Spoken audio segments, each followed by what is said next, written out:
cuando hablamos de estímulo coclear, pues ahí estamos teniendo dos componentes. Y como es equilibrio, audición, siempre se da esto de aferencia somática especial. Vamos a describir unas estructuras que se llaman el círculo, el sátiro, los canales o conductos semicirculares, así como la cóclea. Pero en esto vamos a pasar por el conducto auditivo interno. Es una información que va a entrarle al encéfalo para que usted lo pueda aprovechar.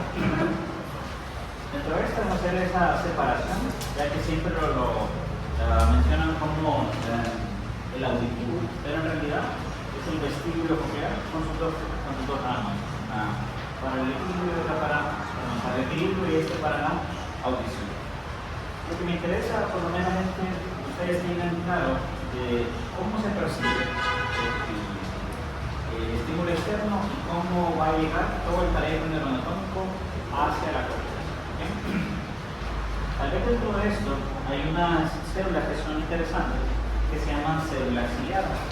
Esas células ciliadas, así como nosotros hemos visto en el resto del cuerpo, especializadas como músculos de Meyler, Pacini, etc. Nosotros a nivel auditivo, a nivel del oído interno, tenemos estructura. ¿Qué nos llama la atención? Que todo esto, el círculo, el sátiro, cada vez que usted tiene un movimiento de la cabeza, sea horizontal o vertical, va a haber una estimulación en estas zonas. Ya lo vamos a ver en el oído interno. Y eso se va a asociar con mantenerse en equilibrio, ¿no? Con aquellas sensaciones de vértigo o de mareo que hemos descrito previamente.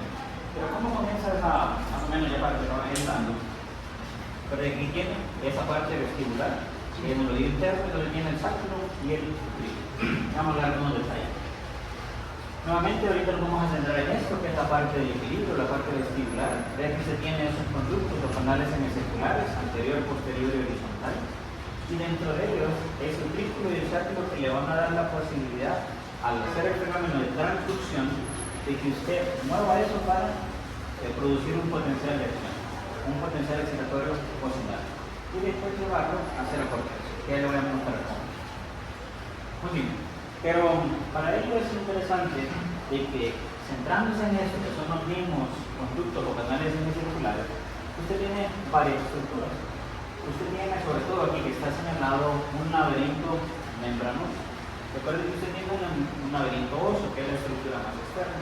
Pero ese laberinto membranoso es el que está más interno, y de eso que anda en celeste ahí, usted va a encontrar un líquido que se llama endolinfa. La endolinfa es la que le va a permitir a usted, a través de la movilización de ese líquido, que usted perciba si se desplaza o si está estático. Este endolinfa va a andar circulando tanto en esta zona como en esta zona. Pero algunas particularidades es que ese líquido por lo menos va a ser o va a tener un alto contenido en potasio. Generalmente en estas células ciliadas, quien causa la despolarización es el potasio. En las otras células que habíamos visto era el sodio. ¿Okay? Pero aquí va a ser preponderante esa concentración de potasio. ¿Qué son esas células ciliadas? Pues son células especializadas que usted tiene una infinidad en todo el oído interno, pero es que tiene su cuerpo y tienen unas prolongaciones. A esas prolongaciones tienen nombres particulares. Estas son una infinidad, ya que puede tener de 60 a 100 de esas estructuras que se conocen como estereocilios. Esto aquí es un estereocilio, esto aquí otro estereocilio. Pero en cada célula ciliada, usted solo tiene uno de estos que se conoce como pinocilio. ¿Por qué es importante eso? Realmente usted va a detallar esto en fisiología, pero para que llegue ya más o menos una idea. Usted tiene en la parte apical de esas estereocilios y el pinocilio canales de potasio. Esos canales de potasio van a ser estimulados y van a causar un cambio de polaridad, que igual que en las otras neuronas, en las otras células, usted tiene canales de calcio dependientes de voltaje. Esto es el repaso del primer corteo. ¿Okay? Cómo entra ese calcio y hace toda la movilización de los neurotransmisores. ¿Para qué? Para que se vayan a donde yo necesito a una fibra nerviosa. Y esa fibra nerviosa aquí se llama genere un potencial excitatorio para que después vamos a llevar los pasos por donde va a ir pasando. ¿Okay? Pero generalmente aquí es donde se da ese fenómeno de transducción a través de las células ciliadas. Esa célula ciliada, ya que es importante porque cuando hacemos, o cuando la célula ciliada, en este momento, hago una despolarización. ¿Y de qué depende una despolarización? Vea cómo están los estereocilios y el quinocilio. Ese quinocilio que es único, cuando el estereocilio se mueve hacia esta estructura, que es solo una, ahí es donde causa la despolarización. Por su forma contraria, si el estereocilio se mueve para el otro lado, que sería esto aquí es donde esa célula ciliada está en reposo. Cuando usted está estático, que casi nunca estamos estáticos, pero siempre estamos moviendo, siempre va a haber una movilización de ese quinocilio. Pero en términos generales, cuando hacemos despolarización, es movilización hacia el estereocilio. Y cuando nos movemos hacia el estereocilio, eso hace una hiperpolarización. Si hace hiperpolarización, quiere decir que esa membrana va a estar ¿cómo? ¿Positiva o negativa? Negativa. Es decir, que va a estar más allá de su membrana en reposo. ¿Okay? A eso se refiere. Pero necesariamente nosotros vamos a estar en este movimiento. Recuerde que eso viene por cambios como el líquido que anda ahí, el endolinfa. La endolinfa va a estar con mayor concentración de potasio y esto hace cuando hay un movimiento que se estimule en ese canal y que se mueva tanto el estereocilio como el quinocilio. Esta es una información general o adicional para ustedes. A mí sí me interesa que sepan qué es lo que hacen, pero al final me interesa que lleve todo el trayecto, desde que usted percibió ese movimiento hasta la concentración. Esto es fundamental. De que si, hablando del equilibrio o del movimiento, nosotros tenemos esos conductos o canales semicirculares, uno posterior, uno anterior y uno horizontal. ¿Qué pasa con eso? Cuando usted dice, por ejemplo, un movimiento sagital, usted dice sí, estoy de acuerdo, generalmente usted va a mover algunos de ellos. A veces se pueden mover de forma conjunta. Y en ese caso no mueve el anterior y el posterior. Pero por ejemplo, si usted dice no, hace este movimiento, usted va incluso a movilizar el horizontal. Y a veces usted hace, pues, no sé, aquí, hace movimiento coronal. En cada desplazamiento, usted está haciendo movilización del endolinfa. Si mueve el endolinfa, moviliza los estereocilios. Y si moviliza el estereocilio, moviliza el quinocilio. Y así, después vamos a ver cómo sale este nervio para que llegue hacia la corteza. Estas son las partes fundamentales. ¿Okay? Otra estructura que es importante es que dentro de este laberinto que está en la parte medial, es decir, en el oído interno, usted va a tener estas son células ciliadas, aquí donde salen las conexiones para formar la parte vestibular del octavo carcañal. Pero si usted se fija, hay unas estructuras que están aquí arriba. Usted ha escuchado unas cosas que se llaman otolitos.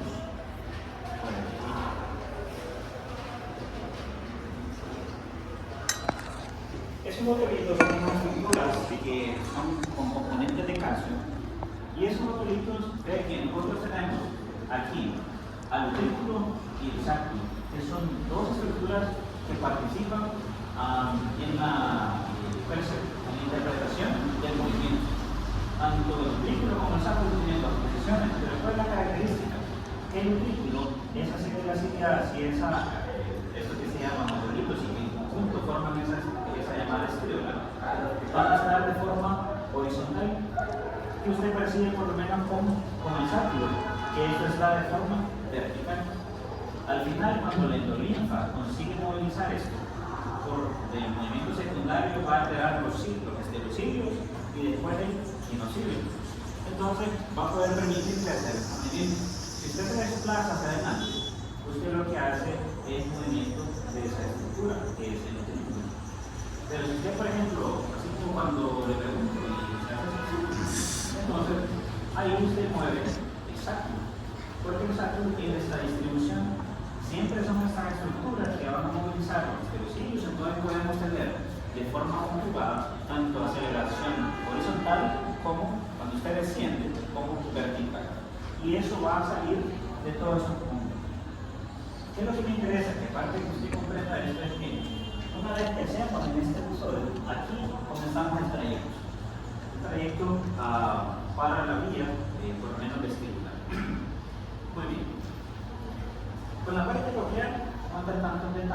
Pero usted tiene esta cóclea. Esta cóclea tiene una serie de estructuras.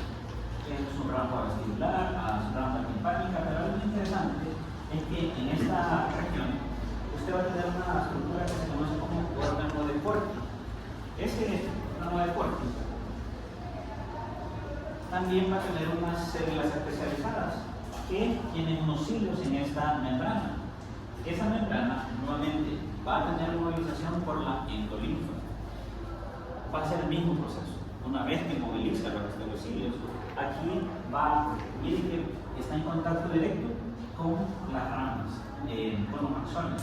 Pero aquí donde hace la diferencia que usted tiene de forma conjunta un vestíbulo coclear, pero tiene dos ramas, una que es coclear y la otra que es vestibular. Y aquí es la que le va a permitir hacer la percepción de la audición. Cada una es especializada para una cosa. Entonces, nuevamente, usted tiene aquí las ondas vibratorias, llegan a la membrana timpánica, martillo y estribo, llegan a la ventana oval, y eso hace contacto. Esa vibración va a movilizar el organismo que se va a desplazar hacia la cóclea. Una vez que hace la cóclea, llega a ese órgano de Corti y el órgano de Corti hace la traducción y se va. Ahora, aquí solo falta iniciar. Ahora le toca ver el recorrido que ese es más sencillo. ¿Ok? En términos que ya lo hemos incluso analizado en clase 3. Una vez que tenemos esas dos formas conjuntas con los conductos o canales semicirculares de la cóclea, vamos a tener esos axones que van a pasar una confluencia y va a tener un nervio, ese nervio vestibular y un nervio coclear. Generalmente, por consenso, se ha definido que nosotros tenemos el origen real del octavo carpanel en la rama coclear en el ganglio de Corti o ganglio coclear y el otro en el vestibular. ¿Se recuerdan dónde era el origen real del nervio óptico? ¿A dónde lo definíamos?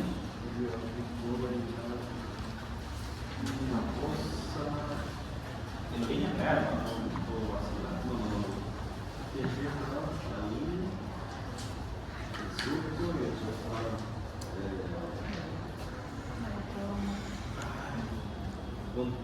El mismo punto vulvar, no. ¿Vale? Punto vulvar, no.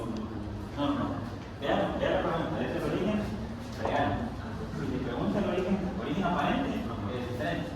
Es en el ángulo anterolateral, no es. Pero si te pregunta el origen real, es donde están supuestamente los núcleos. ¿Cierto? Estoy hablando del origen real del trigemio, tiene tres núcleos: mesencefálico, el sentido principal y el del trigemio. Cuando hablamos de el óptico, nosotros mencionamos que eran las neuronas ganglionares, pero muchos consideran que el origen real de esa estructura deberían ser las células ciliadas. ¿Pero qué esas son? ¿Por qué no se ha llegado al consenso? Porque no son estrictamente neuronas, no son células nerviosas. ¿Qué es eso que tiene ahí? Pero entonces, está hablando de esos ganglios, tanto el Corti como el el debate de la célula vamos ciliada. a definir como el origen real del octavo carpanel. El origen aparente sea lo menos. Es decir, ¿por dónde sale o por dónde también entra el vestíbulo coclear? Agujero óptico. ¿Dónde? ¿Cuál dijo? ¿Cuál pregunta? El octavo carpanel, si yo le pregunto el origen aparente, ajá, ¿y cómo se llama exactamente esa estructura? Ese sitio. Usted lo está definiendo, pero recuerde que 6, 7 y 8 salen puntos arriba. Punto vulvar, sí. Óculo protuberancial, sí. Punto vulvar, óculo protuberancial. Recuerde que usted tiene ese surco. Yo necesito que tengan claro el origen aparente y el origen real. Cuando digo origen real, son conductos o estructuras específicas como esta página. Pero en acá sí está correcto. ¿Bien? Entonces, definimos esos ganglios tanto de Corti como vestibular. Ahora, ¿cuáles son las proyecciones o cuál es la vía que puede tener un núcleo vestibular? Una vez que usted ya hizo todas las conexiones aquí, con las células ciliadas que vienen tanto del núcleo como el sacro, tiene el ganglio vestibular, esas fibras van a entrar por el surco punto vulvar o óculo protuberancial. Llegan al área vestibular. ¿Para dónde puede hacer contacto? Miren, tiene aquí uno es acá, que se va para el fascículo longitudinal medial. ¿Para qué les sirve a ustedes ese fascículo? Fascículo longitudinal medial. Vea, yo quiero que asocien, porque si usted dice, pues, esto es vestibular y este fascículo, ¿alguna idea? Tiene que hacer algo con la parte vestibular. ¿Cómo, Ricky? Tiene que ver con equilibrio, o sea, todo lo vestibular tiene que ver con equilibrio. Movimiento. Movimiento de equilibrio. Es específico, recuerde que este fascículo viene desde abajo, en la médula voluntaria, y pues se va en la línea media. ¿Por qué? Porque va a hacer contacto con los pares craneales que hacen la movilización extraocular. Entonces, sirve para la coordinación de movimientos extraoculares y movimiento. Este es el fascículo longitudinal medial. ¿Okay? ¿Qué otra vía puede hacer? Vean que aquí se va para abajo y hace la formación de ese fascículo que se llama vestíbulo espinal. Henry, este vestíbulo espinal, ¿para qué le sirve a usted? ¿Para qué no anda usted en una zona?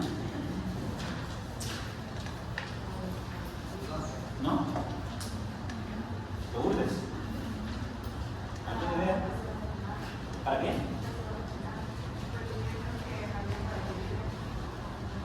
No. Sensores Sí, y ya. eso.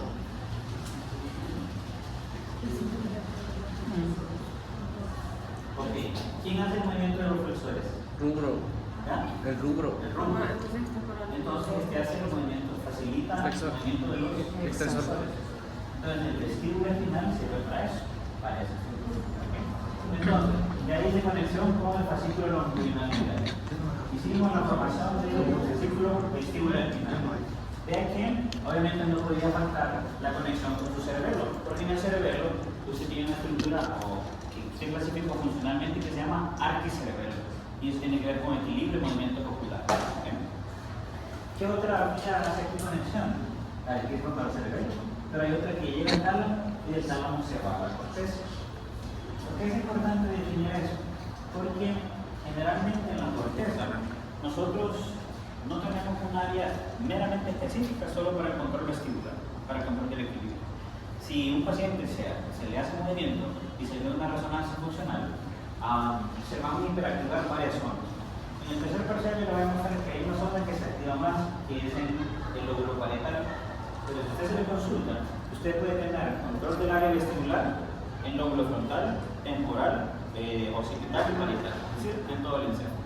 Pero la principal queda en el lóbulo parietal. ¿Okay? Entonces, por eso es que aquí se menciona corteza cerebral de forma general. No le dice en tal estudio, o así como mencionábamos con el giro presental o postcental.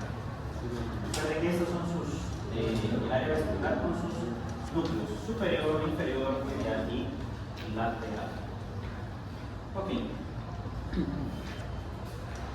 Veamos la descripción de la vía coclear, es decir, de la vía auditiva. Vamos a iniciar con el ganglio vestibular o de carpa. Vamos a formar el nervio vestibular, que él va a tener dos vías. O se va para el núcleo coclear dorsal o para el núcleo coclear ventral, o posterior o anterior, como le quiera definir eso. Esto recuerde que va a estar alrededor del pedúnculo cerebroso inferior. Esas fibras que vienen aquí, yo inicialmente le escribí que salen y se van hacia la línea media. Cuando se hizo corte a nivel de esta estructura del tallo encefálico, usted encontró una estructura que se llamaba cuerpo trapezoide. Ese cuerpo trapezoide servía como una simple un punto de regla, pero también hacía conexión con esta parte superior de la oliva. ¿Okay? Entonces, una vez que salió de cualquiera de estos núcleos, se va hacia la parte medial, hacia contacto o sinapsis, o puede pasar directamente por el cuerpo trapezoide, oliva vulvar, y después se va ascendentemente. Recuerden que cuando estas fibras, una de aquí y otra de aquí, se van ascendentemente juntas, forman a este señor, al lemnisco lateral. Ya que hablé del lemnisco espinal, del lemnisco trigeminal y el medial. Pero nos faltaba ese otro que es el lemnisco lateral. Ese lemnisco lateral va ascendentemente. Recuerde que hay aquí en el esquema también a entender que se pueden ir de forma ipsilateral, pero lo que predomina es que se vayan contralateralmente. ¿Cuál es el siguiente punto de relevo? Llega a los colículos interiores. Recuerde que el colículo superior sirve de relevo para qué vía? El superior.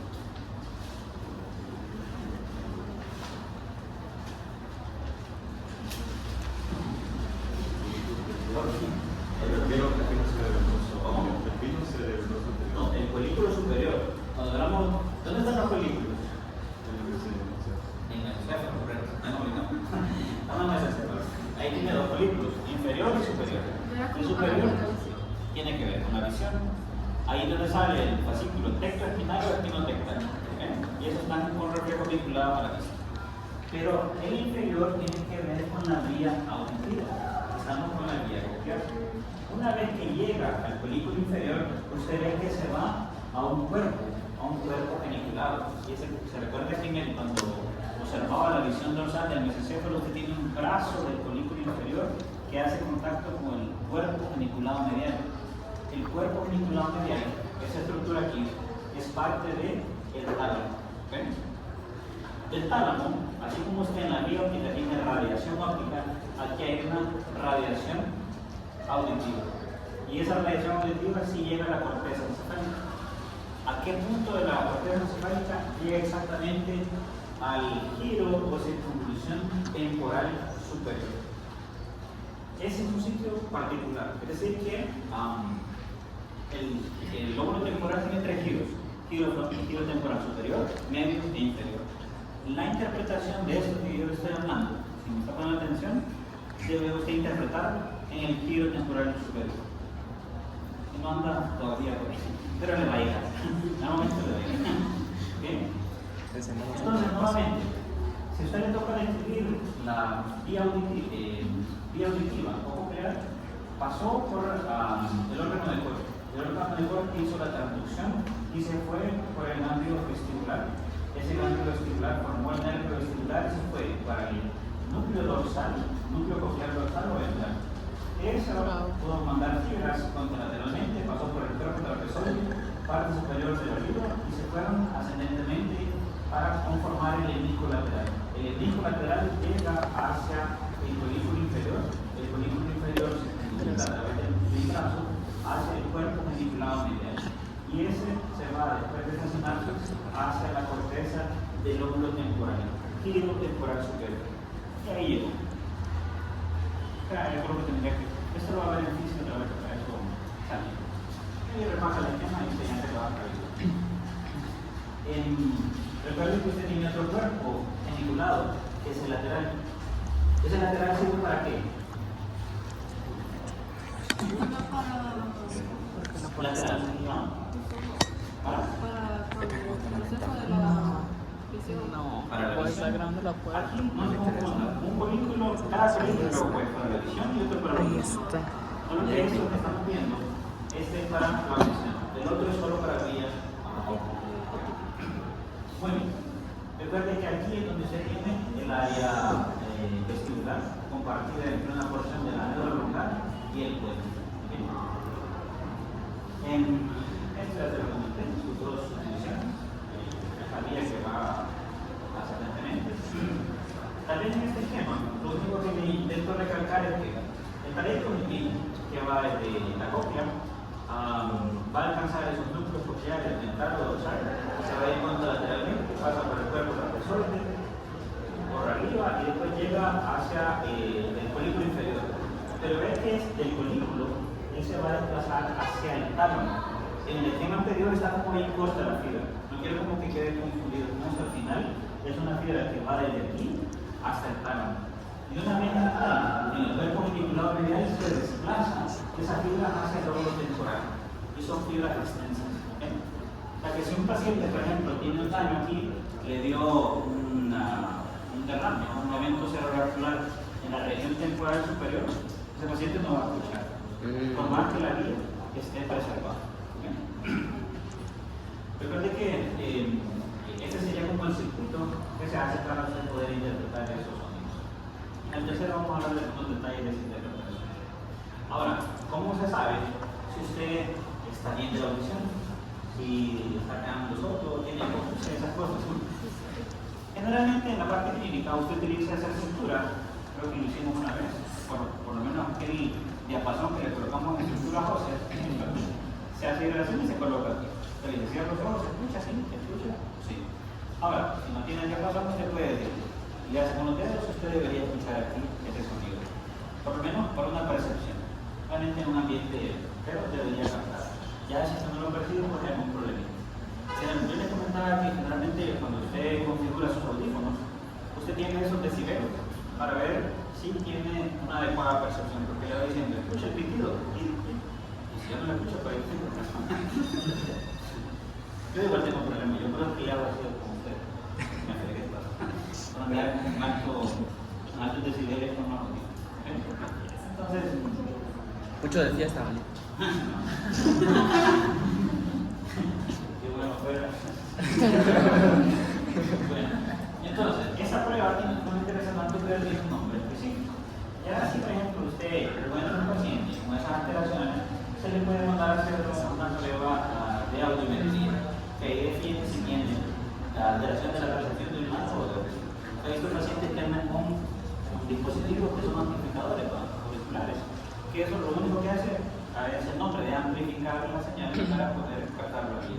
Ahora, hay otras pruebas que son neurofisiológicas que se colocan electrodos para ver que todo ese trayecto, desde que entra por la parte del oído hasta que llega al encéfalo, se puede percibir si hay alguna alteración o no. Se conocen como potenciales evocados. ¿Cómo se evalúa la rama vestibular? Pues se le pide al paciente que se ponga que firme así y que cierre los ojos. Usted va a ver que él se lateraliza. Cuando usted quita el eje visual, ahí se percibe un poco más.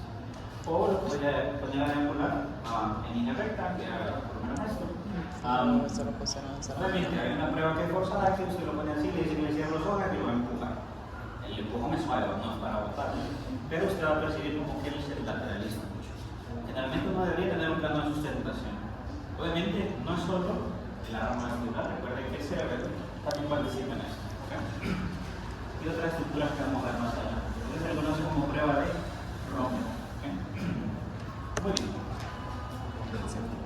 Claro, como el vestíbulo ocular. Los ofaringes tienen una gran cantidad de componentes. Vea, un referente visceral especial porque viene de arco faríngeo, únicamente va a inervar este estilo faríngeo que facilita la devolución. Es lo único que hace cuando hay una inervación motora. Parasimpático, a través del ganglio óptico, a la parótida. Y resto, sensitivo a aferencia visceral en general, con las vísceras. Aferencia visceral en general por la sensibilidad de la faringe. Tiene toda una serie de recorridos. ¿Sí? Va a pasar por el orificio yugular. Nuevamente, origen aparente va a ser, pues mencionaba, surco retrooideo. Sí. ¿Okay? Se quedó aquí como enlopado y viene el gloso faríngeo. Es importante destacar con esto que ese tercio posterior de la línea, como la parte sensitiva, va a ser captada por el gloso faríngeo. Y toda la estructura aquí de la faringe le va a dar siempre una sensibilidad. Aquí va a haber mucha mezcla entre el gloso faríngeo y con el bajo. ¿Okay? Pero ese tercio sí es más específico por este noveno lugar. ¿Qué conclusión se puede destacar? ¿Cuál sería el origen real de este noveno? El núcleo cerebral inferior. Este es para dar inervación a la parótida, para la producción de saliva. Núcleo ambiguo es este, para la inervación del estilo faríngeo. Según usted, ¿por qué a eso se le llama núcleo ambiguo?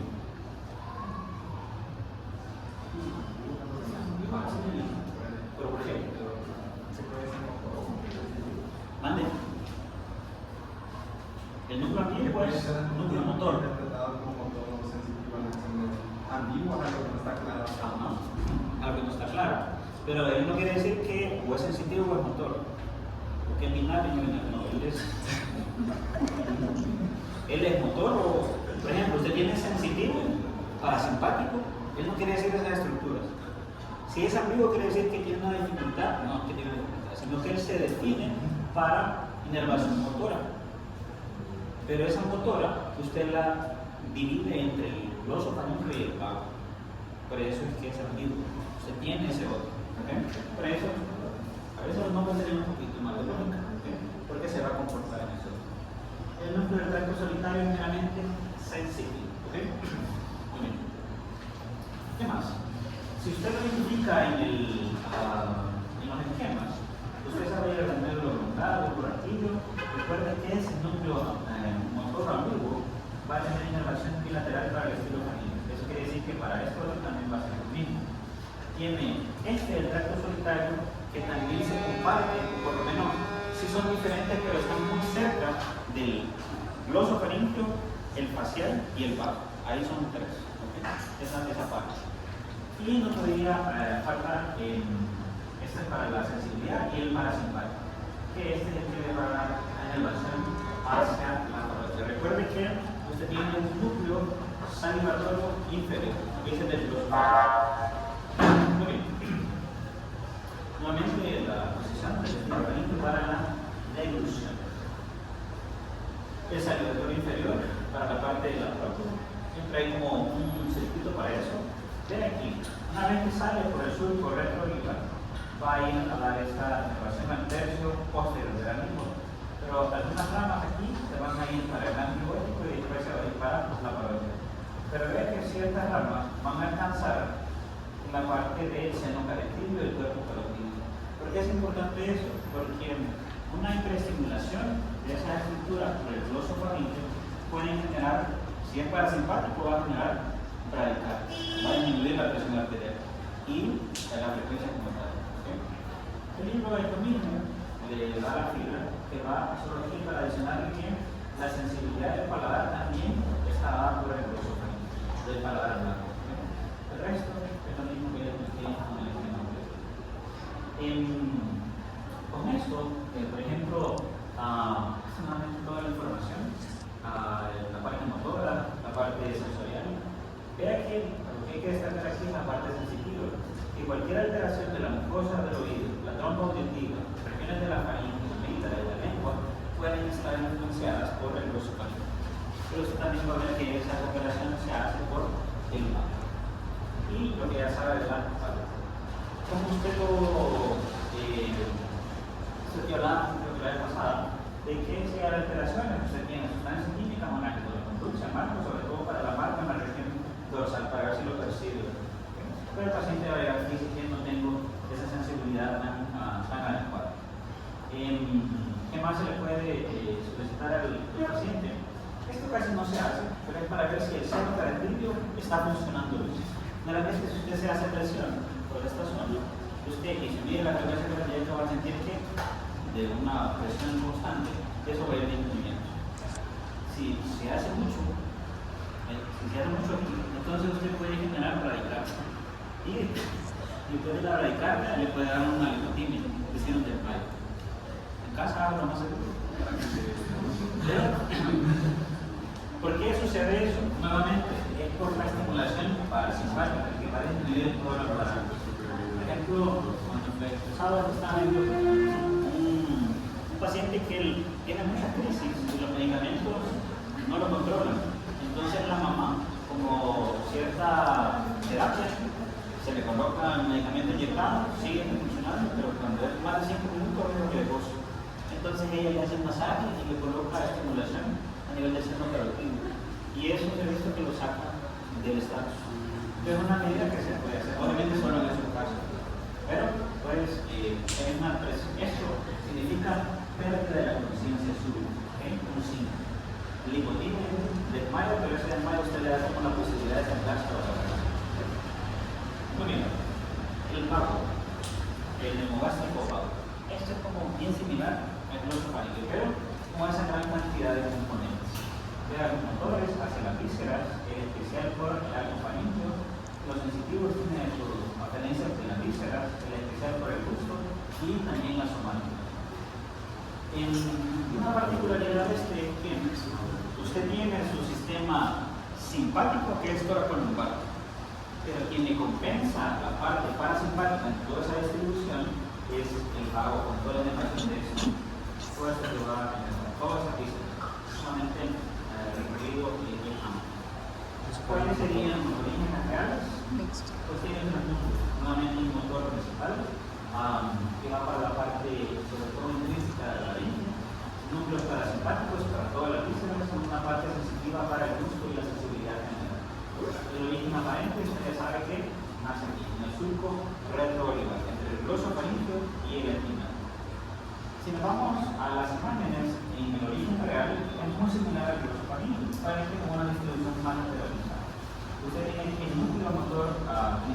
pago, usted va a tener, recuerda que cuando vimos al bulbo raquídeo en la visión dorsal, usted tiene un núcleo hipogloso y el núcleo del pago. Ese núcleo del pago es de la parte parasimpática y esta es la parte que es aferente para la sensibilidad. Todos estos son sus tres núcleos distribuidos para el nervio vago. ¿Qué más? En ese núcleo ambiguo, aunque nosotros le mencionemos ambiguo, yo le he dicho que cuando se hace histología de esos núcleos, se pueden considerar subnúcleos, es decir, un subnúcleo solo para el mesofaringe y otro subnúcleo solo para el vago. ¿Okay? Tal vez el ambiguo inicialmente no se sabía, aquí se marcaba en una sola tensión, pero ya se ha visto que las neuronas son separadas. ¿Okay? Esa inervación, esa referencia va a ser para hablando, para los receptores de la faringe y para los músculos intrínsecos de la laringe. Esto que yo estoy haciendo de la fonación a través de los laringios, sobre todo el laringo recurrente, es el que me permite por la cuerda vocal estar haciendo esto. ¿Okay? El parasimpático normalmente son muchas conexiones que ahí va a tener influencia que puede venir a nivel central, que es del hipotálamo, pero va a tener el sistema cardiovascular, respiratorio, gastrointestinal, incluso hepático y el páncreas, ¿okay? Para una inervación de todas esas actividades. La distribución es sumamente amplia. En cuanto al tracto, núcleo del tracto solitario, es el que le da la percepción de la sensibilidad. Aquí por lo menos le dejo todo el recorrido. ¿Qué más? Bueno, vean que usted tiene diferentes ganglios que van a formar ciertos plexos. El plexo cardíaco, el plexo esofágico, pero en cada una de esas va a ir dando ramificación. Incluso, aquí están lo de los nervios laringeos, que cuando un paciente generalmente es operado por algún tumor en la tiroides, es muy frecuente o existe mucho riesgo de que se lesione el nervio laringeo recurrente. Y eso le puede causar o disfonía o afonía, que el paciente ya quede con alguna lesión de la voz. ¿Okay? Ahora la técnica se ha perfeccionado un poco más para evitar ese tipo de complicaciones, pero cuando el paciente de somete cirugía generalmente va a firmar ahí por un consentimiento por posibles consecuencias. El recorrido surco retroorbital, el agujero auricular, y va a descender aquí conjuntamente de cada lado del paquete neurovascular hasta llegar a formar todos esos efectos. Tal vez lo que hay que destacar aquí es que si pasa por todo esto, pero hay como una diferencia entre el nervio vago derecho y el izquierdo en cuanto a su recorrido. La diferencia aquí es que si va a llegar hasta el estómago, el reino, los riñones, pero aquí se va a llegar hasta el colon, al tercio distal, en la parte del transverso. Cuando vamos, esto del lado derecho, cuando vamos al recorrido del nervio vago izquierdo, pues ahí lo que usted va a observar es que la parte superior se debe hacer la misma, pero aquí va a alcanzar en la cabeza del páncreas. Eso en cuanto a la distribución de los recorridos. Pero siempre va a tener la inervación bilateral de todas las partes. Muy bien. ¿Qué más? Esas son algunas ramas importantes. Sobre todo esta, la que les mencionaba, que se puede lesionar en este tipo de cirugías. Si se lesiona alguna, pues el paciente puede empezar con alteraciones. Pero ¿cómo se lo evalúa? Recuerden cuando hablamos de parte encefálica, el paciente no va a tener reflejo nauseoso. Usted le introduce una paleta o algo, usted tiene que tener reflejo nauseoso. Si ya no lo hace, lo que quiere decir es que el núcleo del vago pues está alterado. Consiguiente va a estar lesionado al canal encefálico. El tono de la voz debe ser constante. Hay otras enfermedades que pueden dar alteraciones, sobre todo en adultos mayores.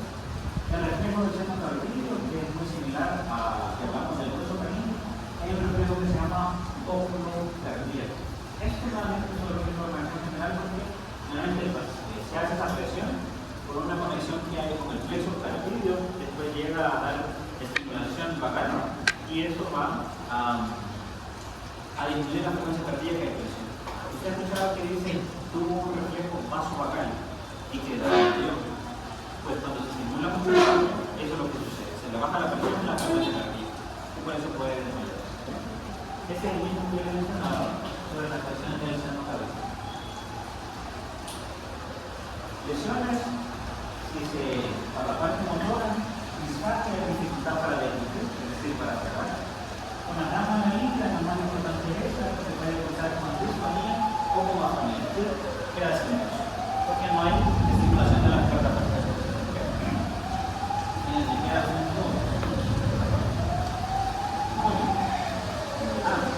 disfagia y Hay una enfermedad que se llama parotiditismo.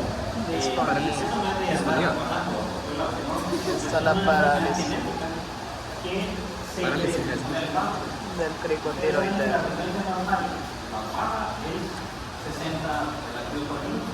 Esos pacientes que tienen hemoglobina generalmente les llega a 30, les llega a 35. Entonces eso puede causar repentamiento y que se desmaye. Entonces lo que se le da son estimulantes de la frecuencia cardíaca. Algunos análogos de adrenalina, noradrenalina o anfetamina para que pueda estar en esto, igual en otros tipos de enfermedades, nos puede dar una posibilidad de llevar a la sueño. Pero hay una enfermedad que se llama apnea del sueño. Y apnea es regular. Y esa apnea, generalmente el paciente, como dependiendo, hay gente que se queda un año y medio sin respirar en la noche. Entonces eso va a estimular al simpático para que tenga una frecuencia cardíaca más elevada.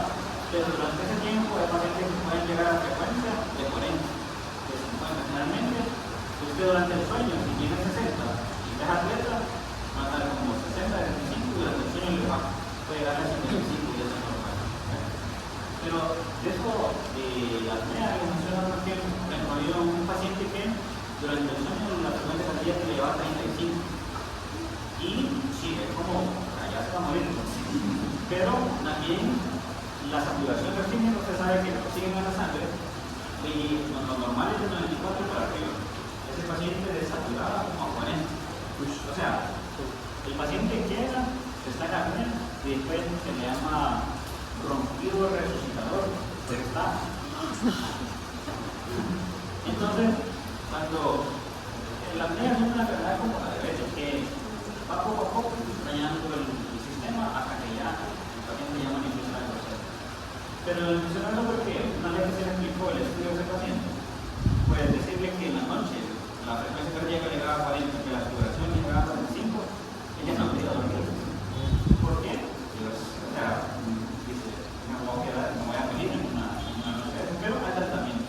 Se han usado, no sé, una maquinita que se pone, que es una presión positiva, y para evitar que se quede sin respirar, la máquina le manda. Se llama mecanismos de presión positiva que se utilizaban mucho en COVID. Entonces esa máquina se utiliza ahora para unidades. Y eso no es lo que le provoca eso que uno brinca así. No. Eso es otra cosa. Sí, eso ya son, depende. En la etapa inicial son miotonías propias del sueño. Aquí. Pero ya si lo está haciendo en la noche constante, ahí sí ya se produce. A menos que esté despertando, se duerma y lo vuelva a hacer. Generalmente eso. Pero la saturación anda bien por lo menos. No sé. No, eso lo que significa es que su tálamo le manda una señal a su cerebro y decirle despiertes.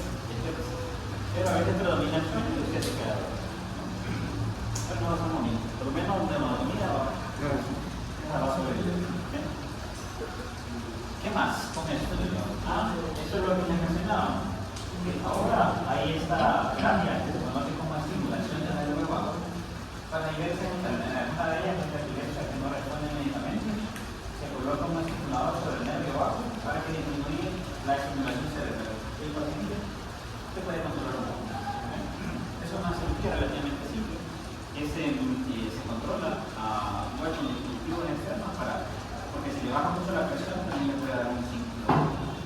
Y eso siempre por conocimiento de cómo es la relación del nervio vago. Ok. Espinal accesorio.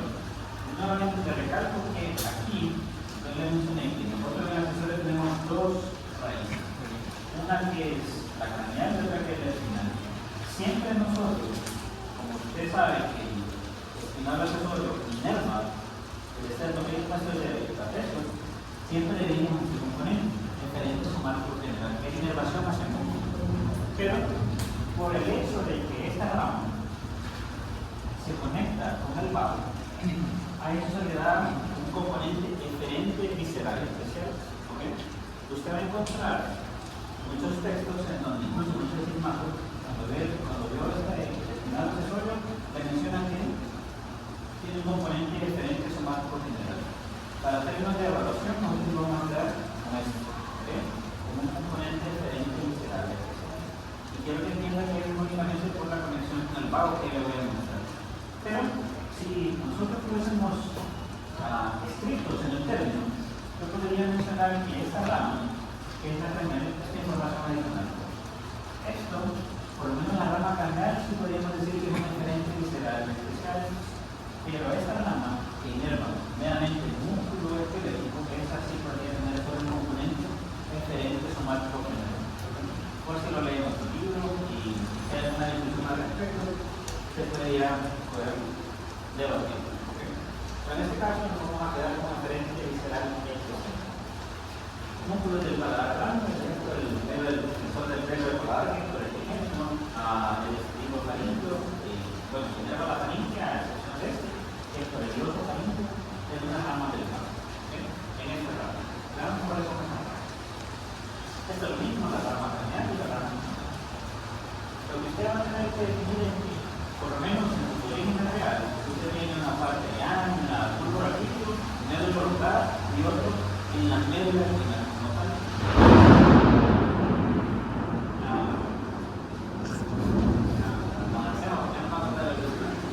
Entonces, ¿qué es lo que usted tiene que decir aquí? Su origen real es aquí. Uno en el bulbo raquídeo y otro en la médula espinal. Esta separación de los músculos finalmente es bilateral, pero eso se termina en la rama para la rama. Y esto se va a ir conjuntamente con el pago para algunos nervios de la raíz. Pero las fibras también son bilaterales para ese núcleo que está en el núcleo central. Se recuerda que nosotros tenemos un núcleo que se llama accesorio. Recuerda que en ese también usted tiene un núcleo que se llama técnico, la parte más ventral y el núcleo central. Pero en este caso, lo importante es que si usted observa ese cuerpo, usted va a tener en esta situación la médula espinal, la parte del bulbo raquídeo y aquí donde tiene la parte de la raíz craneal. Usted tiene el pago por acá, pero el volumen yugular. Usted va a tener una rama que viene para acá, pero aquí se conecta el espinal con el pago, que ahí es donde le da ese componente de diferencia visceral. Si usted da seguimiento a esto aquí, usted tiene el C1, C2, C3, C4 y C5. Pero esa, en medio de ella, incluso va ascendiendo el segmento espinal del accesorio. Usted ve que aquí va a salir esto por el lugar de la camino de tiempo.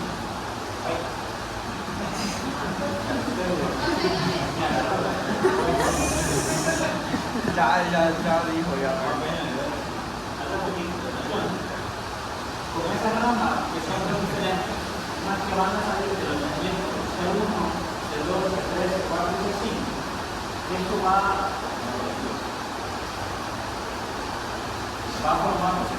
a formar la raíz espinal, pero la rama craneal sale del músculo raquídeo.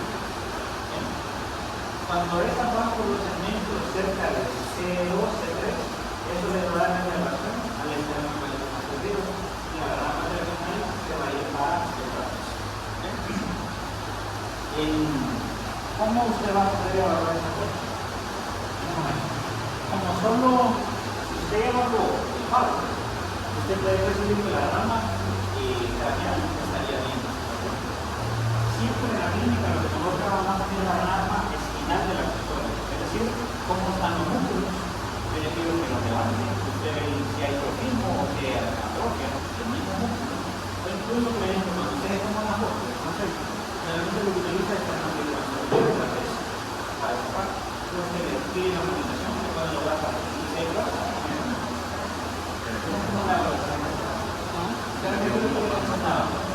Ellos no son la parte de la raíz espinal, viene de aquí, pero no de la raíz espinal.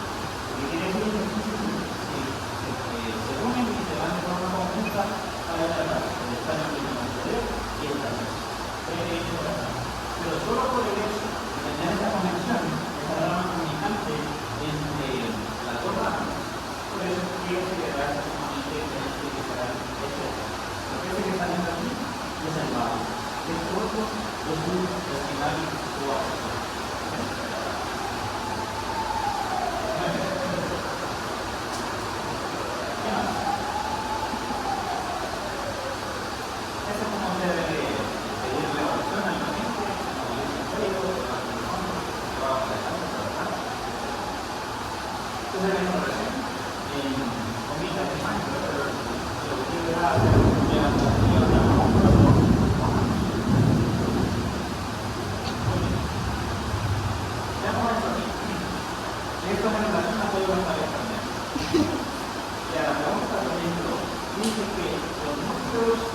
incluir algunos de los siguientes: núcleo espinal, núcleo salivar inferior, núcleo ambiguo, núcleo sensitivo principal, núcleo lagrimal.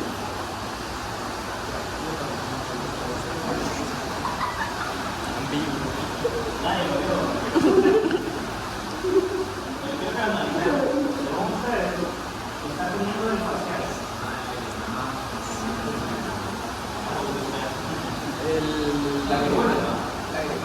¿Qué pensaría en eso? Ay, qué es evaluación.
Del trigemen.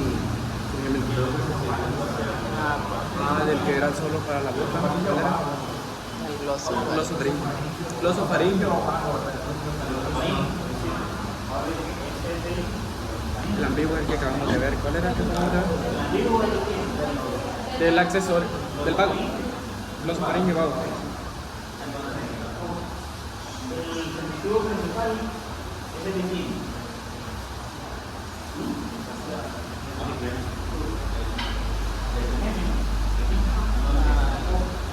Recuerden que el facial tiene dos núcleos. Uno que es dentro de El facial es salivatorio inferior. Y dentro de ese tiene uno que se llama lagrimal. Este aquí. Aquí es la respuesta. A veces solo es un segmento. Porque usted tiene dos, uno que le controla la lagrimal y otro que le controla el resto de la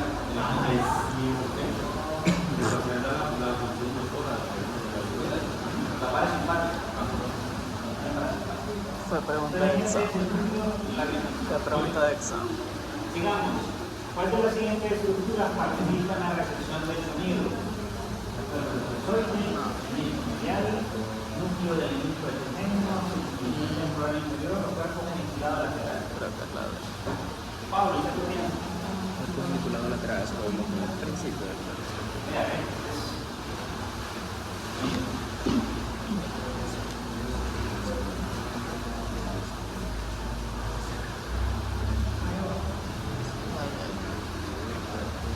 ¿ahí? Ustedes mismos son ahí, lo que ustedes consideran. Gracias por no preguntarme. ¿Cuál? D. La D. Pero es que yo creo que no es el inferior, creo que es el superior. Es superior. ¿Verdad? Es superior. Dice superior ahí. Sí. Solo uno. Solo 4 puedes coger.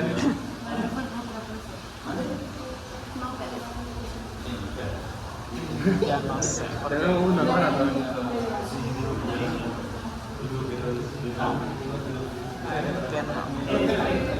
Es que el que está es el medial, no es el lateral. El lemnisco. Pero es que el lemnisco tendría que ser lateral. No, pero sin ver la presentación. Pues ya que no sé. Creo que el lemnisco medial también. Porque es que la otra es superior. Con la respuesta que cuerpo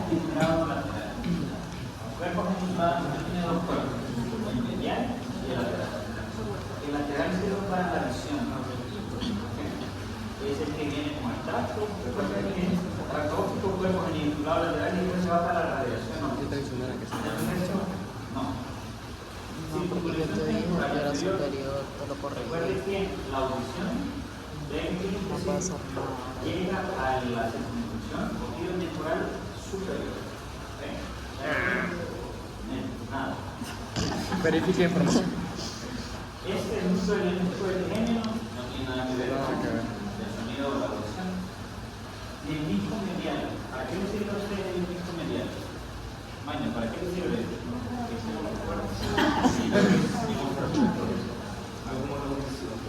No, el disco medial, recuerda, viene por la siliconizada. Entonces, ¿qué es propiocepción? Antes era el cuerpo trapezoide. Entonces, aquí, no tiene nada para el cuerpo. Usted lo Pero si a todos nos salió malo, está buena. Entonces. Si a todos nos salió malo, nos va a dar el punto. Pero es que ni la menciona. nuevamente, es la línea que acabamos de ver. Su memoria cortoplaza. Usted tiene el ganglio específico, que es el órgano de Corti, ganglio coclear, nervio coclear llega hacia los núcleos cocleares, dorsal y ventral. Recuerde que esas fibras pasan medianamente y se van por el cuerpo trapezoide. El cuerpo trapezoide incluso por la oliva vulvar y se van a la mandíbula. En todo caso, si hubiese un menisco, tenía que ser el lateral. ¿Okay? Claro, con eso. Vamos bien. El campo nasal del ojo derecho, se proyecta en cuerpo peniculado lateral izquierdo, ambos lados del surco calcáreo izquierdo, tracto izquierdo, retina temporal del ojo derecho y la reacción óptica izquierda. El campo nasal del ojo nasal.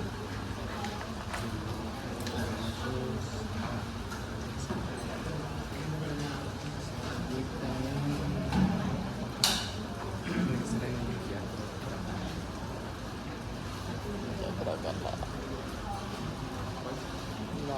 La B. ¿Cómo se llama usted? ¿Qué es izquierdo? ¿Mande? No, pero ¿cómo se llama? Jack. Quítate el suéter. Según usted, ¿qué opción le da? ¿Qué escogería usted?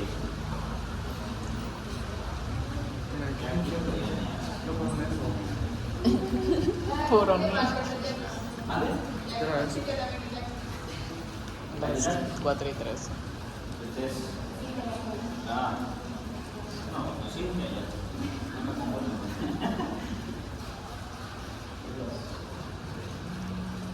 Mano, ¿qué piensa usted? Sí. No sé. Ya me estaba muriendo. Alex.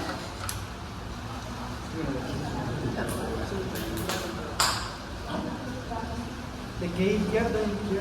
Una de las anteriores. Minuto loco.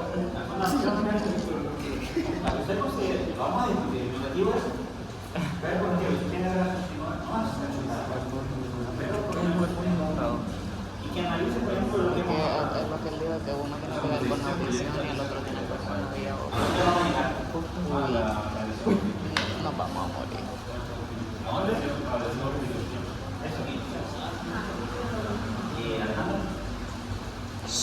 Bueno. Creo que la sé.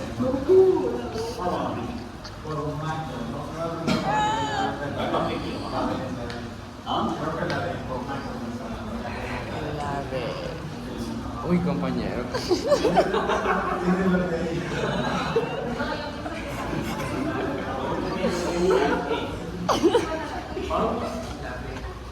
La D. La F. Bueno, usted tiene su ojo derecho, Es que si es el cuerpo geniculado me va a dar cólera. el campo nasal generalmente se va a proyectar cruzadamente. Entonces, el primer sitio donde va a llegar es a la retina. Y a la retina que llega va a ser la retina temporal. Entonces, la retina temporal siempre en el ojo derecho. Y vos diciéndole ubico. No, espérate, sigue. Siga. Dice, como es en el ojo derecho, el cuerpo genicular inclinado hacia la izquierda, pues la Biblia es por el otro lado. Recuerden que incluso aquí donde va a tener, yo le sugiero que nuevamente repase la vía óptica, cuando viene una sal se va por la retina temporal. La retina temporal las fibras que se van ipsilateralmente. Las que se cruzan son las que vienen por la retina nasal o el campo temporal. Por eso el resto no entra.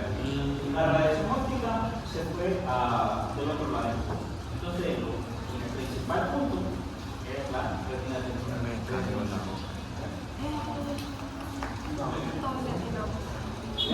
Uy, sí. La contracción pupilar derecha asociada con luz dirigida al ojo izquierdo. Para que entienda bien la pregunta, le está diciendo que aquí te estoy poniendo el foco, la linterna, usted está teniendo la respuesta del otro lado. ¿Qué usted ocupa para eso? ¿Qué se requiere? Radiación óptica. La radiación óptica derecha, el nervio izquierdo, el núcleo de interpuesto izquierdo, el nervio tercer al lado izquierdo y el nervio óptico derecho. La de no, porque eso es algo sensitivo. ¿Quién? B. Pero es que el oculomotor es motor y eso es algo sensitivo.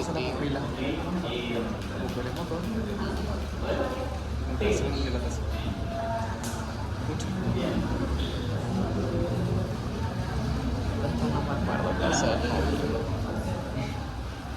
No sé.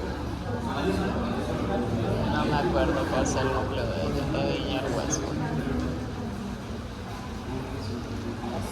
Eso estamos hablando de sensitivo, ¿verdad? O motor. Eso estamos hablando de sensitivo o motor. Ahí interfiere lo que le está dando, por ejemplo, para que comprenda la pregunta. Le está diciendo que en el ojo izquierdo se tiene un fotomotor y en el ojo derecho se tiene un fotomotor. Y como esa respuesta es sensitivo y parasinapático. No puede ser el tema.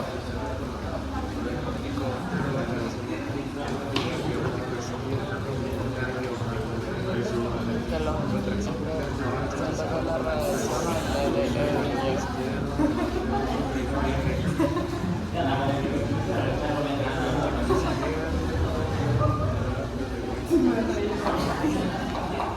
Yo siento que tiene que ser derecho. Derecho. Es práctica derecha. Yo digo que es la A. Es que la C, yo creo que es entre la A y la C. Tiene que ser algo derecho. Pero que tiene que ser algo derecho. Algo derecho tiene que ser. No sé.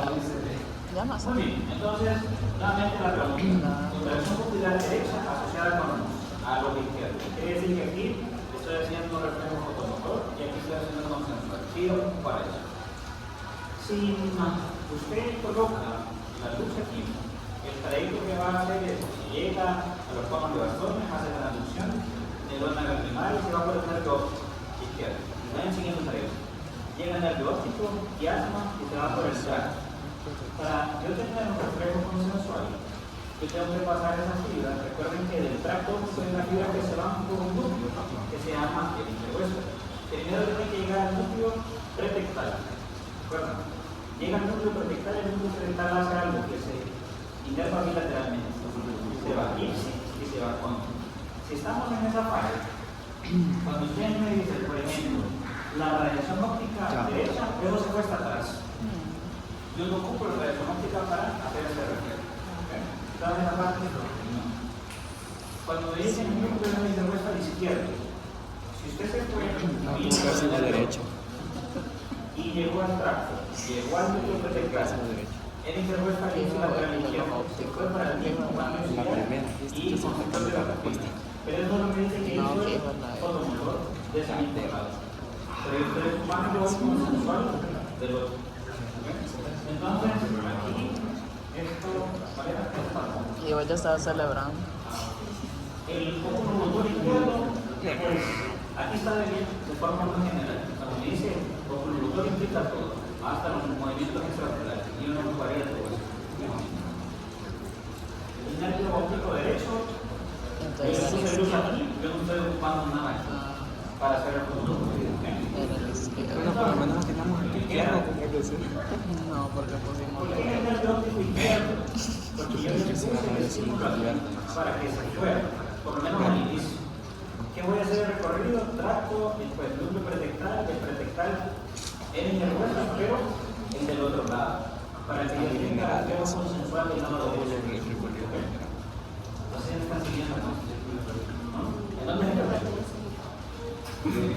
Bien, porque no, o sea, cuando está pegando el número, el inferior es más bien, Ok. Entonces, miren, el trayecto, usted imagínese que yo le estoy haciendo el reflejo motor, le pongo la luz en el ojo izquierdo. Pues se hace todo el proceso normal de estimulación a la retina, células ganglionares, forma el nervio óptico, pasa por el izquierdo y se fue hasta el tracto. En el tracto está la clave. En el tracto se va a ir al núcleo pretectal. Pero ahí el núcleo pretectal tiene una característica, que él inerva a los dos interpuestos. Si yo solo inervo el izquierdo, usted va a tener solo reflejo fotomotor desdibujado. Pero en la pregunta le está diciendo que qué usted ocupa cuando hace el consensual del lado derecho. Yo ocupo que el pretectal se me vaya también para el otro lado. Y eso lo hace fisiológicamente. Entonces, yo para todo ese circuito, de todas esas opciones, ocupé el nervio óptico izquierdo. Porque por ahí comenzó la entrada de la estimulación. Ya el recorrido, usted tiene que saber. Hay un diagrama en la biónica cuando se hacen esos dos núcleos pretectales. Se lo sugiero que lo vuelva a revisar. No sé si el resto se comprendió o cómo bien va. La clave aquí es que el pretectal inerva los dos del interhuesos. Y en esta vía se fue por el otro lado para hacer consensual. ¿Correcto? Entonces ahí la respuesta. entonces el interpuesto, ¿qué es lo que hace? Es la miosis. Recuerden que es el núcleo parasimpático del tercero. Entonces el paciente le puse la luz, hizo contracción aquí, pero también del otro lado. Y eso es lo que yo preguntaba ¿qué es lo que yo ocupo? Y de todas esas opciones, ¿cuál fue lo más básico? ¿Qué más? ¿Qué tal lean ustedes? Sí. Bueno, ¿qué es lo correcto en referencia al hipogloso? ¿Qué es lo correcto? Una lesión que afecta al nervio hipogloso dará lugar a desviación de la lengua hacia el mismo lado de la lesión cuando se realiza la separación. El nervio hipogloso conduce los impulsos del gusto del tercio posterior de la lengua. C. El nervio hipogloso emerge el tallo cerebral entre la obliqua y el pedúnculo cerebeloso inferior. No.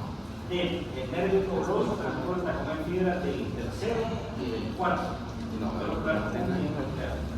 el último, las fibras del nervio accesorio se encuentran alrededor del núcleo motor del nervio hipogloso. Tiene que ser. La A tiene que ser. Incluso, ustedes no pueden decir, porque si la lesión es central, ¿cómo es el sentido de la lengua? Si está lesionada. Del lado contrario. Del lado contrario. En este caso, lo más frecuente que se ve es una lesión periférica que se va a ir del mismo lado. Analizando esto, el hipogloso y conduce el tercio posterior de la lengua. Los oparines. ¿A dónde llega el hipogloso? ¿Dónde está el origen aparente? Entre las pirámides y la oliva. Entre el surco preolivar, de la pirámide de oliva. Transporta como fibras, no, eso no. Y desde aquí, el nervio accesorio se no está en el mismo lugar. Muy bien, entonces ahí está. Como esos pares craneales citados a continuación se asocian con la siguiente función. La parte final del nervio accesorio levanta el hombro. El nervio oculomotor cierra el ojo. El nervio trigeminal es responsable de la deducción. El nervio facial recibe sensación del gusto de los dos tercios posteriores de la lengua. El gloso faríngeo recibe sensación del tracto del tercio anterior de la lengua. Se asocian con así. Pero qué peor, haciendo la pregunta. ¿Cuál es? ¿Cómo? ¿Cómo así? ¿Cómo es esa pregunta? Los pares carnales citados a continuación se asocian con las siguientes funciones. ¿Cuál de esos sería correcto? Sería el... ¿Mande? Sería que tenía una relación de negocio. No, todo. Cada inciso que le está diciendo, para usted, ¿cuál es el correcto? El tacto del sonido de la lengua. El aire. Pero escucha la del ejemplo. Facial. El nervio. Estas preguntas son en general de todos los palos. ¿Ok? La parte O eso es nada. del nervio sexual de la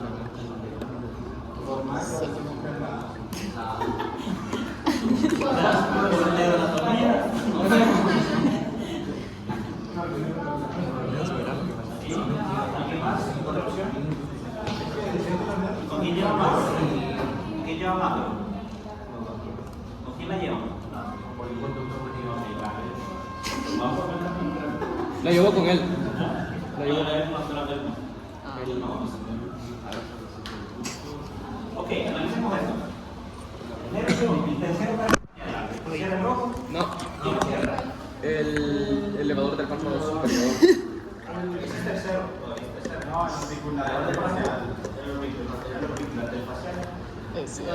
El elevador del tercero. Quien nos cierra es el séptimo facial. ¿El nervio tiene la responsabilidad de la deducción? No. No, ok. ¿El nervio facial recibe sensación del gusto de los dos tercios posteriores? Tampoco. Son los anteriores. Y luego otra cosa, el nervio no recibe sensación del tercio anterior. Este es el facial. Y el posterior es el posterior. Entonces aquí, en la parte final es que levanta el brazo. Ya va.